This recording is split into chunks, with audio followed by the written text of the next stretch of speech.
Tape marker, House of the Dragon, episode 6 review, guys. Let's get right to it. Game day. What is going on, Alamo City Movie Talk fans? What's going on, Game of Thrones fans, House of the Dragon?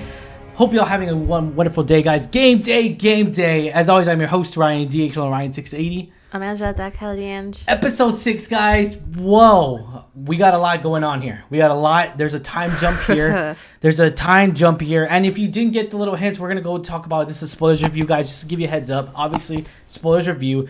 So this little time jump, we actually didn't find out until I want to say like the middle of this episode here. Well, exactly. And like we get a little time jump because of his fiasco, the incident that happened last episode. And it is confirmed that this time jump is 10 years from the last episode. Exactly. You know, this whole episode starts off, of course, with Rhaenyra giving birth, to a third son, which we did not know at the time, but to a third son now, and who's Joffrey, which is kind of, Joffrey. Yeah. But it's, I think, named after the Laenor's lover that died. Yeah. Kirk Kristendall. Yeah. So we find out she gives birth to a son. Mm-hmm. Later on, we find out it's the third son. She has two more. I think it's Jace and Luke. Jace being the oldest. And then we also see not only that, but Alicent has also had two other children. Yeah. So she's given birth to the one she was pregnant with, and also another son. Yeah, it's definitely a different. We're living in a different world here, and essentially, a time lapse has happened here. Alicent's not the same character she once was. She's bitter. She is bitter. She is making me very effing upset because it's frustrating. It's so damn frustrating, and knowing that where Sir Christian's at, it's crazy. Because last episode I was rooting for Sir Christian. Alicent, I was just like, okay, you know what? She's stuck. I felt sorry for her. I felt bad for her, but after watching this episode, I'm all like, no, not no more, girl, no more. Same thing with Sir Christian. I know we saw last episode. Alicent essentially saved Sir Kristen as he was about to, unalive himself. Mm-hmm. And so now his loyalty is to her. And they both are continually finding any excuse to bring down Rhaenyra's name. Essentially, Alicent just wants her sons to rise to power. Be the new Otto. heir. She's pretty much listening to Otto. She's trying to be the next Otto, essentially like her father. We got to see a little bit of chemistry between between them, and we see that a lot. We see Viserys is just like he's too old for the drama. He really is. He's tired of it. And also, we like to mention Viserys looks terrible. You could really tell he's in the last leg of his life. He looks so sick. You could tell. I think I could be wrong. It looks like he's lost more than just a digit. Maybe he's lost like a limb. So it's you see the illness that he's had taking a toll on him. So he's really bad shape. He's not going to last much longer. And you see that tension, Rhaenyra and Alicent essentially fighting over her father. Like she knows, Rhaenyra knows Alicent's speaking into the father's, ear. She's worried what she might say. These allegations again. Another allegations come out about Rhaenyra that the sons that she's fathered.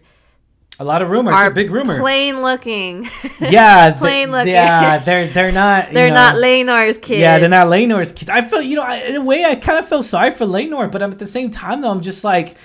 I don't, because he's living the life he wants. Yeah, I know. He can go on adventure. He can get drunk. He can, have his own love affairs. I don't feel sorry for him, but I do feel for him. Like I do like his character. But you see that he is kind of an absentee father. He is. He's not there. He's not there whatsoever. We get to see a little. We really don't get too much of him. Really connection with the kids. It's more the actual father, which we find out. Wink, wink. Commander of the City Watch, Sir Harwin. Yeah, so I did not expect that whatsoever. I'll be honest. That was crazy. But I actually saw a different side of him. I know we got a little glimpse of him in was it the third episode? The last episode too. We got it. Yeah. So it's very surprising.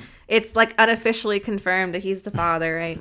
Unofficially. Yeah. And we see it in one of the scenes where Sir Kristen Cole, when they're doing combat training for all the kids, really, Rhaenyra's and Alicent's. Yeah. He's a little bit harder on Rhaenyra's kids. Yeah. And he kind of eggs on. He resents him. He's so bitter because he's so bitter, and he teaches cruelty, and that's. I just don't understand though, because you're like, dude, you didn't want to be Rhaenyra's whore, so you get mad when someone else wants to be Rhaenyra's whore, and it's again. Like, I think it's like I'm just saying, dude, like, bro, you put you put yourself in that. You chose to stay with Alicent. You chose, and granted, yes, you were about to kill yourself at that very moment. Alicent saved you. That's fine. I understand that.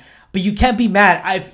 Speak your truth, whatever you want to call it. But the point is, Sir Christian, you should not be feeling this way. You really shouldn't, because you chose your actions. You see, they're both Alicent and Sir Christian are both equally as bitter and hostile towards Rhaenyra. And they think everything Rhaenyra says is like a despised plan of hers. And I'm just like, dude, it's like, I don't even think so. I think she's tired of the drama. She's tired of the BS. I think she just wants to keep having kids and having the good life. And, I just think she just wants, like you say, the peace. Yeah. The end of this constant that's been going on for allegations 10 years. Or like she even says later on the episode, like people are whispering in the halls. Yep. Like she's just tired of that gossip. So exactly. I mean, who wants to live in that drama for 10 years? Tell me who, guys. I'll put comments down below. I'm saying, I know nobody wants to live in that drama. And that hostility, because obviously since Alicent found out the truth about Rhaenyra, it hasn't been the same. So this anger Alicent and Sir Kristen have held on has been for 10 years. Yeah. So I feel like she's ready to get rid of that. And looks like we're bringing it home, ladies and gentlemen, to the very House of the Dragon, which is funny how the name of the show, no pun intended whatsoever. Where we bring it home here, and we're talking about the next generation of Targaryens. We get to see the boys, which I really did love. We see the group of kids. Yes, that was so good. Granted, they're all the guys, and it was really cool to see them interact with the baby dragon, which we never really saw, essentially, besides Dany in Game of Thrones. So we've seen with Dany and with a little bit of Rhaenyra and with Daemon, they have this established bond with the dragons, but we don't see how that's formed. Formed. I mean, we did in Game of Thrones, but it wasn't really highlighted as much as it is in this episode. Yeah, so we see like essentially how they groom them. Yeah, the training and how they make the dragons bond. Yeah. Vermax was cute, man. I gotta admit, Vermax was so cute. It was really cool to see Rhaenyra's son actually say Jakatis.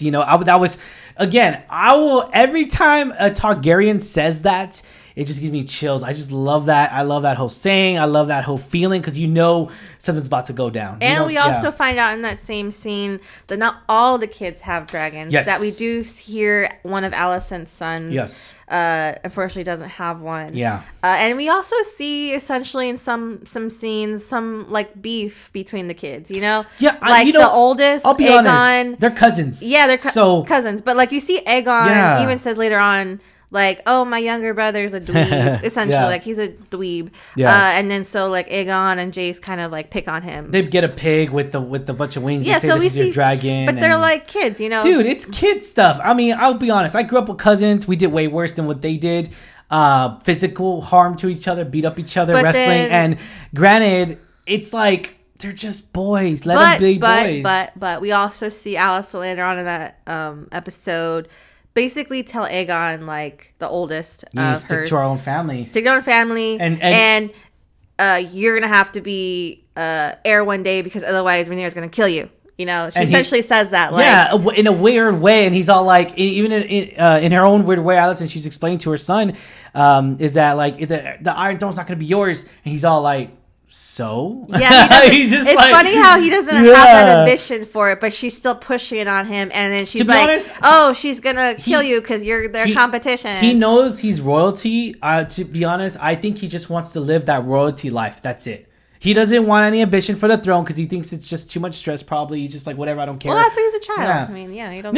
You don't want to deal with that. And that's the thing too, is that, like, I understand it, because he just wants to live the royalty life. He wants to ride his dragon. He wants to eat the rich life. All that good stuff, and he can, because You got to remember, as much as she thinks it's like, oh, despising whatever, in his mind, he's probably like, this is all my family. But Allison has the plan. She has ulterior motives. Of course she does. Why wouldn't she, right? But yeah, I mean, and then also another thing we saw in this episode real quickly was Damon. Yeah. And he, surprise, surprise, marries her Lady Lena, Corliss's daughter. So we see them. They have kids. She has the 2. She's pregnant with a 3rd. Unfortunately, she doesn't make it. Yeah, unfortunately, it's the same situation with Emma in the first episode where she's having difficulty being pregnant. Essentially, the maester proposes that operation, essentially a C-section. Yeah. Lena knows what Emma went through. Yeah. She didn't want to go through that. So she takes the dragon's death, and she essentially tells her dragon to burn Dude, that her was alive. Okay. So that close up of that scene, guys. I mean, that was very emotional for me. Another thing too, the close up of that scene was just phenomenal. The dragon looks okay. When we talk about VFX, right? Even with Game of Thrones, we talk about it so many times. It's like usually when you get closer, and it's all CGI. It's not real, obviously. Usually when you get closer, you're kind of like, it looks a little distorted a little bit, dude. The dragon looks. When you get closer, it looks effing detailed to the teeth, and it's like, dude, this looks phenomenal. This looks like a fucking real dragon. I'm digging it. Everyone's digging it. I'm just like, holy crap. The details of the scales of the dragon. It's like everything. And you can tell even the emotion of this. Again, this dragon's not even effing real. And it's like the emotion of him like bringing out the fire. And he knows like what it's going to do to her. Obviously because he doesn't. He has a bond. He has a bond to her. Yeah, he doesn't listen to her. Yeah, he's all like, I don't want to do it. I don't want to do it. Like, I'm going to hurt you like a animal, like a pet. And I love this. And it's just like, it kind of shows that connection in a weird way. It does. And I love that, man. I love that. Obviously, these obviously dragons are not real, right? But it's like, it's almost similar to where pets, animal, when you tell them to do something, that they know is wrong and all this stuff. And they, and they're like, no, I don't want to do it in a weird way. Well, we kind of see that in Game of Thrones with, a little bit with, what's their face? Shit, I forgot her name. Arya. Arya. Oh, yeah. So we see it with Arya where she's trying to tell her dog to get away. To survive, essentially, not be killed. Yeah. And she has to basically, like, force it away because it doesn't want to leave her. It has that bond. So essentially the same thing here. Unfortunately, Lena is no longer here. She passed. And the bigger question is Damon, now with his 2 daughters, he was in the process of marrying one of his daughters off to essentially live in far away across the narrow sea. Now the bigger question is what happens now? Yeah, definitely. And will he return to Westeros? It's a Game of Thrones here, and also we get a little bit of hint here. Rhaenyra wanted to steal the deal and really stop the drama. So she offered a great deal. I think this is a great, huge deal. I think this is a perfect deal for Alicent. I really think this is. She offers her son, which she claims at the beginning of this sentence. She claims that I'm going to be the heir to the Iron. She is. She's the heir to the Iron Throne. Hasn't been changed. My son's going to take over on the Iron Throne, and he will marry your cousin, which is her first cut, which is his cousin. His cousin, She says, my son will inherit the throne when I'm gone, so I want to propose a marriage to your oldest daughter, Alicent. And not only that, guys, because Rhaenyra knows her son still doesn't have a dragon egg. That when her dragon gives out more dragon eggs, her son will get the first pick. Yeah, Alicent's son, who doesn't have a dragon, will get a dragon now. So, dude, that's a good deal. I don't know what she's talking about. But she's upset about it. Alicent, she's upset. She takes it as like what do you call it? Like a diabolical plan of Rhaenyra. Like she takes it too far in a way because Viserys is just like, here, like that's good. This is a good idea because it brings the families more closer together, which is politically a strong move. And Rhaenyra does. I know you mentioned it too. Like she does lactate a little bit, which I mean, obviously I don't like that, but in a weird way, I like that because it shows like this is real. It's authentic. We get to see actually what's going on more from again, we've been seeing more and more of this series of the woman's perspective point of view here, and I love that. I really do. This is giving us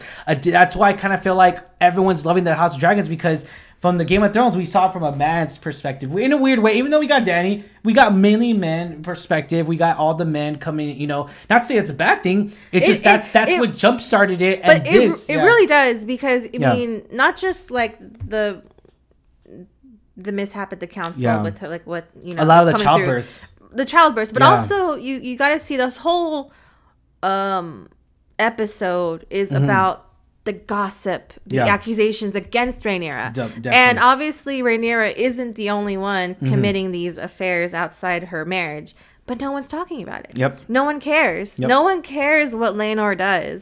It's only Rhaenyra and her transgressions. Like, that's all everyone cares about. That's all they're gossiping about. So you really see it like the way that society is, and it is so much to this day still kind of the same double standards. So you see that really highlighted in this, not just like with the childbirth, but I like that because you really see that standard here in this episode. And Alicent like does not listen to the king. She doesn't respect the king. You can tell as the king has gotten weaker, Alicent's voice and presence it's gotten stronger. It's gotten a lot stronger. She's on the board now. She's on the council. She's on the council. Yeah. But also that, like you say, she doesn't really listen to him.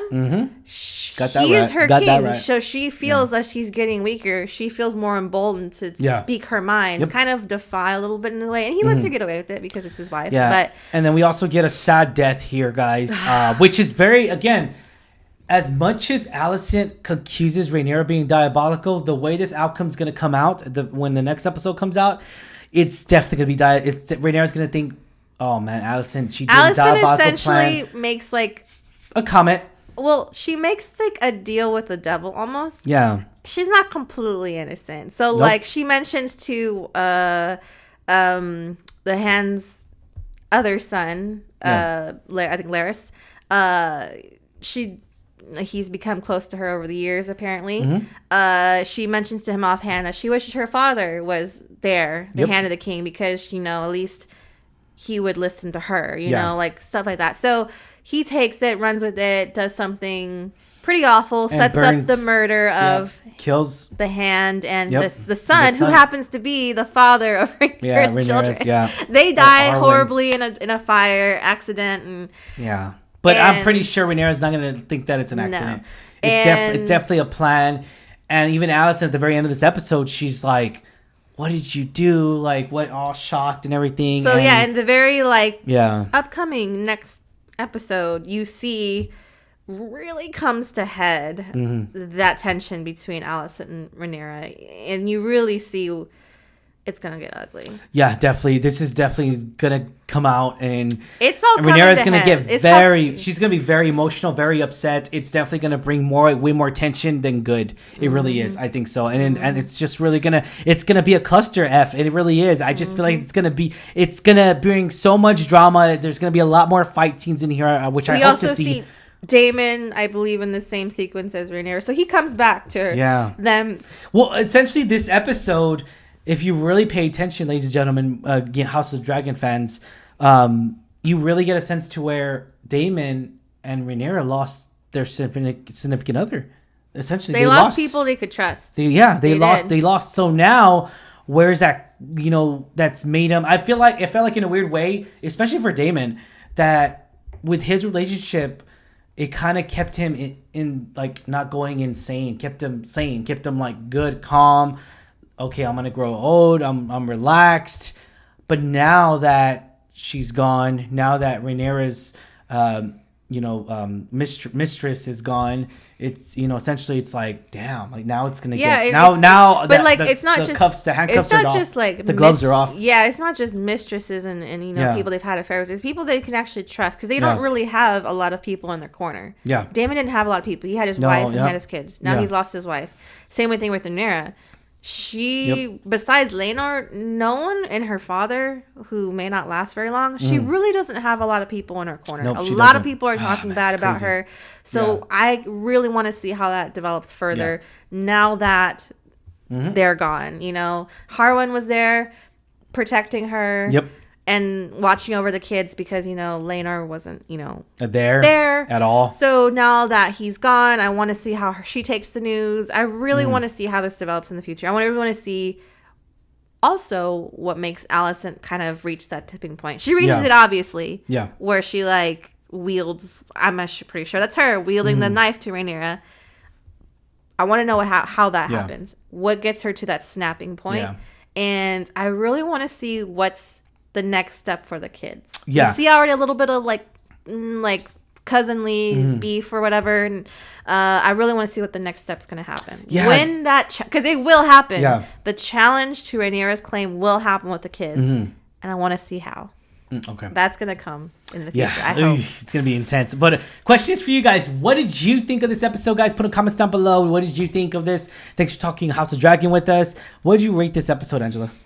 So good. I'm gonna rate this a solid 9. I'll give it a 9 because it was so compelling to see not one burst, but 2 bursts. I'm gonna rewatch it again. So many deaths. Yeah, it's a lot. It's a lot of deaths. A lot of rumors. A lot of plans. A lot of plans developing. Plans. Dude, it's a lot going on here. This is a Game of Thrones definitely here, guys. Everyone's after each other. Everyone's after the Iron Throne. Everyone's setting up for the Iron Throne, or just setting up to get their family more rich, or their family higher up in the tree of the throne. And it's just definitely a lot of mistrust. Yeah. A lot of changed alliances. A lot of stuff's changed. Yeah. So it's really interesting to see this. And it's also, we see a couple little steps of changes that are going to affect further down the line. Yeah. So I really can't wait to see that. I want to know if Rhaenyra is going to keep that offer up on the table, or if she's going to say never mind. Nope. It's never, a lot can happen. Or maybe Rhaenyra will be like, never mind, I'm going to offer my son to one of Damien's daughters. Also, what we saw the formation of a hidden society by Larys. Those prisoners he spared that we saw. Little honeybee. Yeah, we saw kind of pop up at Harrenhal when that burning happened. That wasn't a coincidence. That's not a one and done. Those men are. They could come back. Yeah, that's the formation that's going to affect later. It's almost like he's almost like what do you call it? The whisper, almost like he has people listening. He's almost like Littlefinger. He's like, I think he's a more